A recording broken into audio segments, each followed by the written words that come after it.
ಎಲ್ಲರ ಹತ್ರ ನಮಸ್ಕಾರ. ಇದು ನನ್ನ ಮಗ ಈಶಾನ್.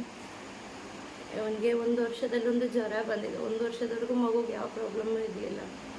1 ವರ್ಷದಲ್ಲಿ ಮಗು ಜ್ವರ ಬಂದಮೇಲೆ ಮಗು ತಲೆ ಬೆಳವಣಿಗೆ ಆಗೋದು ಜಾಸ್ತಿ ಆಯಿತು. ಮಗು ಇದ್ದಕ್ಕಿದ್ದಾಗೆ ಫೀವರ್ ಬರೋದು, ಇದ್ದಕ್ಕಿದ್ದಾಗೆ ಬಿದ್ದೋಗೋದು, ಇದೇ ಥರ ಆಗ್ತಾಯಿತ್ತು. ನಾವು ಎಲ್ಲ ನಮ್ಮ ಕೆಲ ಶ್ರೀಚಿತ್ರ ಪ್ರತಿಯೊಂದು ಹಾಸ್ಪಿಟ್ಲಿಗೂ ಕರ್ಕೊಂಡೋಗಿ ತೋರಿಸಿದ ಮೇಲೆ ಮಗುನ ಏನೂ ಮಾಡಲಿಕ್ಕಾಗಲ್ಲ. ಮಗುನ 6 ವರ್ಷದವರೆಗೂ ವೆಯ್ಟ್ ಮಾಡಬೇಕು.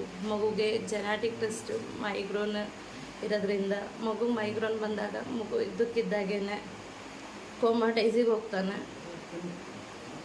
ಕೋಮಕ್ಕೆ ಹೋದರೆ 2 ಡೇಸ್, 2 ದಿವಸ, 3 ದಿವಸ, ಕೆಲವು ಟೈಮಲ್ಲಿ 10 ದಿವಸ ಆದ್ರೂ ಮಗು ಕೋಮಾಟೈಸಿಂದ ರಿಕವರ್ ಆಗಲ್ಲ.